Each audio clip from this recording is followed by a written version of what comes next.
In the beginning, God created the heavens and the earth. The earth was formless and empty, and darkness covered the deep waters. And the Spirit of God was hovering over the surface of the waters. Then God said, "Let there be light," and there was light. And God saw that the light was good.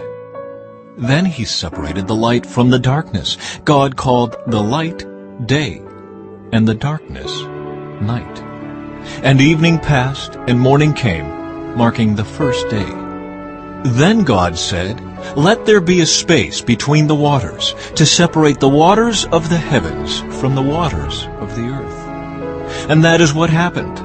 God made this space to separate the waters of the earth from the waters of the heavens. God called the space sky. And evening passed, and morning came, marking the second day. Then God said, "Let the waters beneath the sky flow together into one place, so dry ground may appear." And that is what happened. God called the dry ground land, and the waters seas. And God saw that it was good. Then God said, "Let the land sprout with vegetation, every sort of seed-bearing plant, and trees that grow seed-bearing fruit. These seeds will then produce the kinds of plants and trees from which they came." And that is what happened.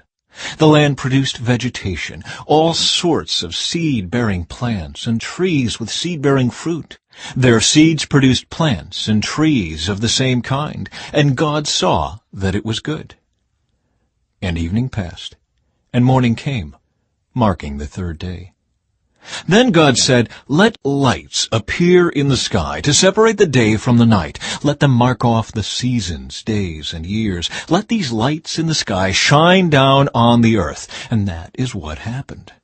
God made two great lights, the larger one to govern the day, and the smaller one to govern the night. He also made the stars. God set these lights in the sky to light the earth, to govern the day and night, and to separate the light from the darkness. And God saw that it was good. And evening passed, and morning came, marking the fourth day. Then God said, "Let the waters swarm with fish and other life. Let the skies be filled with birds of every kind." So God created great sea creatures and every living thing that scurries and swarms in the water, and every sort of bird, each producing offspring of the same kind. And God saw that it was good. Then God blessed them, saying, "Be fruitful and multiply. Let the fish fill the seas, and let the birds multiply on the earth."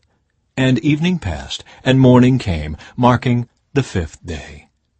Then God said, "Let the earth produce every sort of animal, each producing offspring of the same kind, livestock, small animals that scurry along the ground, and wild animals." And that is what happened. God made all sorts of wild animals, livestock, and small animals, each able to produce offspring of the same kind. And God saw that it was good. Then God said, "Let us make human beings in our image, to be like us. They will reign over the fish in the sea, the birds in the sky, the livestock, all the wild animals on the earth, and the small animals that scurry along the ground." So God created human beings in his own image. In the image of God he created them. Male and female he created them. Then God blessed them, and said, "Be fruitful and multiply. Fill the earth and govern it. Reign over the fish in the sea, the birds in the sky, and all the animals that scurry along the ground." Then God said, "Look, I have given you every seed-bearing plant throughout the earth, and all the fruit trees for your food, and I have given every green plant as food for all the wild animals, the birds in the sky, and the small animals that scurry along the ground, everything that has life." And that is what happened. Then God looked over all he had made, and he saw that it was very good. And evening passed,